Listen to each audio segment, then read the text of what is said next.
ನಮಸ್ಕಾರ. ಇವತ್ತಿನ ವಿಡಿಯೋದಲ್ಲಿ ಪ್ರಶ್ನೆ, ಮೇಡಮ್ ಕೈಮದ್ದು ಇಲ್ಲ ಅಂತ ಅನ್ನೋರಿಗೆ ಯಾವ ರೀತಿಯಾಗಿ ಉತ್ತರ ಕೊಡ್ತೀರಾ ತಿಳಿಸ್ಕೊಡಿ ಅಂತೇಳಿ ಕೇಳ್ಕೊಂಡಿದ್ದಾರೆ. ನೋಡಿ, ಪ್ರತಿಯೊಂದರಲ್ಲೂ ಕೂಡ ಅವರವರ ನಂಬಿಕೆಗೆ ಬಿಟ್ಟದ್ದು. ಯಾರಿಗೆ ಏನು ಅನುಭವ ಆಗಿರುತ್ತೋ ಆ ಅನುಭವದ ಮುಖಾಂತರವಾಗಿ ಜನಗಳೆಲ್ಲ ರಿಯಾಕ್ಟ್ ಮಾಡೋಕ್ಕೆ ಶುರು ಮಾಡ್ತಾರೆ. ಯಾರಿಗೆ ಅನುಭವ ಆಗಿರೋದಿಲ್ಲ ಅವರಿಲ್ಲ ಅಂತಲೇ ಹೇಳ್ತಾರೆ. ಅನುಭವ ಆಗಿರೋ ಅಂಥವ್ರು ಯಾರು ಮೇಡಮ್ ಹೇಳಿದ್ರು, ನನ್ನ ಹತ್ರ ಕರ್ಕೊಂಬನ್ರಿ, ನನಗೆ ಎಷ್ಟು ಅನುಭವ ಆಗಿದೆ ಅಂತೇಳಿ ನಾನು ಹೇಳ್ತೀನಿ, ಯಾರಿಲ್ಲ ಅಂದವರು ಅಂತ ಕೇಳ್ತಾರೆ. ಎಷ್ಟೋ ಜನಕ್ಕೆ ಬಂದವ್ರಿಗೆಲ್ಲ ಕೇಳ್ತಾ ಇರ್ತೀನಿ, ಇದು ಇರೋದು ನಿಜನ ನೀವು ನಂಬ್ತೀರಾ ಅಂತೇಳಿ. ಏಕೆಂದರೆ ನಂಬಲೇಬೇಕಾಗುತ್ತೆ. ಕೈಮದ್ದು ಅನ್ನೋದು ಇವಾಗಿಂದಲ್ಲ, ಯಾವುದೋ ಕಾಲದಿಂದ ನಡ್ಕೊಂಡು ಬಂದಿರತಕ್ಕಂಥದ್ದು.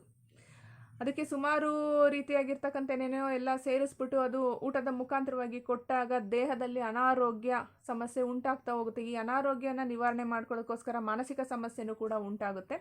ಇದ್ರ ಜೊತೆಯಲ್ಲಿ ಏನಾದರೂ ಕಟ್ ಅಂತೇಳಿ ಮಾಡ್ತಾರೆ, ಅಂದರೆ ಯಂತ್ರ ಮಂತ್ರ ತಂತ್ರಗಳಿಂದ ಏನಾದ್ರೂ ಕಟ್ ಮಾಡಿದಾಗ ಆ ಒಂದು ಪದಾರ್ಥದ ಮುಖಾಂತರವಾಗಿ ಹಾಕಿದಾಗ ನಮ್ಮ ಎನರ್ಜಿ ಫೀಲ್ಡಲ್ಲೂ ಕೂಡ ಹೋಲು ಹಾಕ್ತಾ ಹೋಗುತ್ತೆ. ಮತ್ತು ಆ ಒಂದು ಫೀಲ್ಡಲ್ಲಿ ನಮ್ಮ ಶಕ್ತಿ ಅನ್ನೋದು ಏನಿರುತ್ತಲ್ಲ ಅದು ಸೋರುವಿಕೆ ಆಗ್ತಾ ಹೋಗುತ್ತೆ. ಆವಾಗ್ಲೂ ಕೂಡ ಅಷ್ಟೇ ಪ್ರೀತಿ, ಹಣ, ವಿದ್ಯೆ, ಆಯುರಾರೋಗ್ಯ, ಷಷ್ಠೀಶ್ವರ ಬಗ್ಗೆ ಏನೇನಿರುತ್ತಲ್ಲ ಅದೆಲ್ಲದೂ ಕೂಡ ವೇರಿಯೇಷನ್ ಆಗ್ತಾ ಹೋಗುತ್ತೆ. ಚಕ್ರಗಳನ್ನು ಕೂಡ ವೇರಿಯೇಷನ್ ಆಗ್ತಾ ಹೋಗುತ್ತೆ.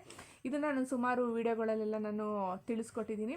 ಎಲ್ಲ ಟೋಟಲಾಗಿ ಏನಪ್ಪ ಅಂತ ಅಂದರೆ ಅವರವರ ನಂಬಿಕೆಗೆ ಬಿಟ್ಟದಷ್ಟೇ. ಈಗ ನಾವು ವಾದ ವಿವಾದ ಮಾಡೋಕ್ಕಾಗಲ್ಲ. ದೇವ್ರುಗಳನ್ನೇ ಇಟ್ಕೊಂಡು ಆ ದೇವ್ರು ಹಾಗೆ, ಈ ದೇವ್ರು ಹೀಗೆ, ಹಾಗೆ ಹೀಗೆ ಅಂತೇಳೆಲ್ಲ ಕಿತ್ತಾಡ್ತಾರೆ. ನಾವೆಲ್ಲ ಯಾವ ಲೆಕ್ಕ? ಈಗ ಅವ್ರವ್ರ ಮೂಗಿನ ನೇರಕ್ಕೆ ಎಲ್ಲರೂ ಹೇಳ್ಕೊಂತಾರೆ. ಹಂಗಾರೆ ಇವಾಗ ನನ್ನ ಹತ್ರ ಬಂದಂತಹ ವ್ಯಕ್ತಿಗಳು ಸುಮಾರು ಈಗ 100% ಅಂತಲೂ ನಾನು ಕಂಪ್ಲೀಟಾಗಿ ಹೇಳೋದಿಲ್ಲ. 100ಗೆ ಒಂದು 50%, 70%, 80% ಎಲ್ಲ ಗುಣ ಆಗಿದ್ದಾರೆ. ಇನ್ನು ಮಿಕ್ಕಿದ್ದ ಒಂದು 20-30% ಎಲ್ಲ ಕೆಲವುದು ರೆಗ್ಯುಲರು ಫಾಲೋ ಮಾಡೋದಕ್ಕೆ ಹೇಳ್ತೀನಿ. ಬರೀ ನಾನು ಒಂದು ಮೆಥಡನ್ನು ಮಾತ್ರ ಉಪಯೋಗಿಸೋದಿಲ್ಲ. ಹಿಂಗೆ ಅಂದರೆ ಒಂದು ಹೀಲಿಂಗ್ ಸೆಷನ್ ತೊಗೊತೀನಿ, ಇಲ್ಲ ಅವ್ರದ್ದೇನಾದ್ರು ದೋಷ ಇತ್ತಾ, ಇಲ್ಲ ಮನಸ್ಸಿನ ಒಂದು ಆಳದಲ್ಲಿ ಏನಾದರೂ ಒಂದು ಸಮಸ್ಯೆ ಇತ್ತಾ, ಹೀಲಿಂಗ್ ಮುಖಾಂತರವಾಗಿ ಅದನ್ನು ತೆಗೆಯೋದಕ್ಕೆ ಪ್ರಯತ್ನ ಪಡ್ತೀನಿ.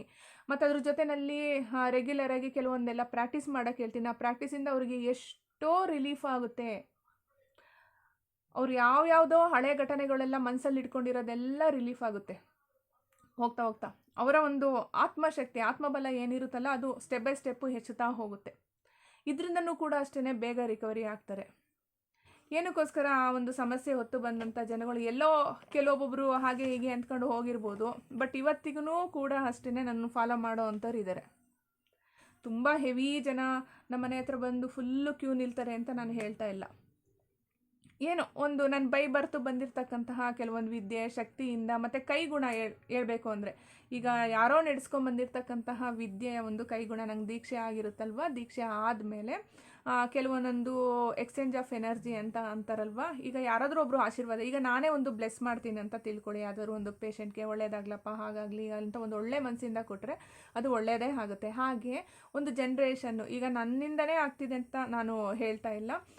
ಕೆಲವು ಟೈಮಲ್ಲಿ ಏನಾಗುತ್ತೆ ಅಂದರೆ ಅವರ ಒಂದು ಒಳ್ಳೆಯ ಎನರ್ಜಿ, ಅವ್ರದ್ದು ಒಂದು ಆಶೀರ್ವಾದ, ಈಗ ನಮ್ಮ ಒಂದು ಹಿರಿಯರ ಒಂದು ಆಶೀರ್ವಾದ, ದೇವರ ಆಶೀರ್ವಾದ ಮತ್ತು ಪ್ರಕೃತಿ ಆಶೀರ್ವಾದದ ಮುಖಾಂತರವಾಗಿಯೂ ಕೂಡ ಹುಷಾರಾಗಿರ್ಬೋದು. ಹಾಗೆ ಆಗ್ತಾರೆ. ಯಾಕೆಂದರೆ ಮನಸ್ಸಿಟ್ಟು ಮಾಡಿದ್ರೆ ಎಲ್ಲದೂ ಕೂಡ ಕ್ಲಿಯರ್ ಆಗೇ ಆಗುತ್ತೆ.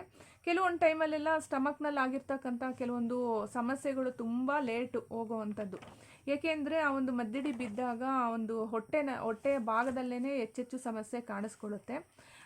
ಕೆಲವು ಟೈಮಲ್ಲೆಲ್ಲ ನಾವು ಮೆಡಿಕಲ್ ಫೀಲ್ಡಿಗೆ ಹೋಗ್ಬಿಟ್ಟು ನಾವು ಸ್ಕ್ಯಾನ್ ಮಾಡಿಸ್ದಾಗ್ಲೂ ಸ್ಕ್ಯಾನಿಂಗಲ್ಲಿ ಏನೂ ಕೂಡ ಕಾಣಿಸೋದಿಲ್ಲ, ಅದರ ಸಮಸ್ಯೆ ಮಾತ್ರ ಹಾಗೇ ಇರುತ್ತೆ. ಮತ್ತು ಜೊತೆಯಲ್ಲಿ ಏನು ಟ್ರೀಟ್ಮೆಂಟ್ ತಗೊಂಡ್ರೂ ಕೂಡ ಅಲ್ಲಿ ವಾಸಿ ಆಗ್ದಂಗೆ ನಾನು ಫಸ್ಟು ಕೇಳ್ತೀನಿ, ನೀವು ಹೋಗಿದ್ದೀರಾ ಡಾಕ್ಟರ್ ಶಾಪಿಗೆ, ಏನು ನೀವೇನಾದರೂ ಅಲ್ಲಿ ಕನ್ಸಲ್ಟ್ ಮಾಡಿಬಿಟ್ಟು ಏನು ಹೇಳಿದ್ರು ಡಾಕ್ಟ್ರು, ಟ್ರೀಟ್ಮೆಂಟ್ ತೊಗೊಂಡ್ರೆ ಏನು ಅಂತೇಳಿ, ಅಲ್ಲೇನಾದರೂ ಅಕಸ್ಮಾತ್ ವಾಸಿ ಆಗಲಿಲ್ಲ ಅಂತ ಅಂದಾಗ ಕೊನೆಯಲ್ಲಿ ಈ ಥರ ಹೀಗೆ ಪಂಡಿತರು ಯಾರು ಇತ್ತು ಅಂದರೆ ಹುಡಿಕೊಂಡು ಬರ್ತಾರೆ. ಹಾಗೆ ಬಂದಿರತಕ್ಕಂಥ ವ್ಯಕ್ತಿಗಳನ್ನೇ ಹೆಚ್ಚು. ಅದಾದಮೇಲೆ ಹೆಚ್ಚಿನದಾಗಿ ಏನಪ್ಪ ಅಂತಂದರೆ ಅವರ ಮನಸ್ಸಿನ ಶಕ್ತಿಯ ಮುಖಾಂತರವಾಗಿ ನಿವಾರಣೆ ಆಗ್ತಾ ಹೋಗುತ್ತೆ.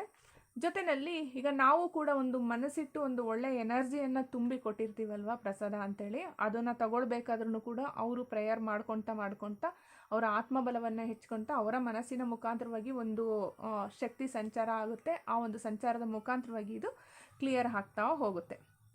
ಹೀಗೆ ಎಲ್ಲ ಒಟ್ಟು ಟೋಟಲಾಗಿ ಅವರವರ ನಂಬಿಕೆಗೆ ಬಿಟ್ಟಿದೆ. ಯಾರಿಗೆ ಅನುಭವ ಆಗಿರುತ್ತೆ ಅಂಥವರು ಆ ಒಂದು ಸಮಸ್ಯೆ ಬಗ್ಗೆ ಹೇಳ್ತಾರೆ. ಯಾರಿಗೆ ಅನುಭವ ಆಗಿರೋದಿಲ್ಲ ಅವರು ಇದನ್ನು ಮೂಢನಂಬಿಕೆ ಅಂತಾರೆ ಅಷ್ಟೇ. ತುಂಬ ಸಿಂಪಲ್.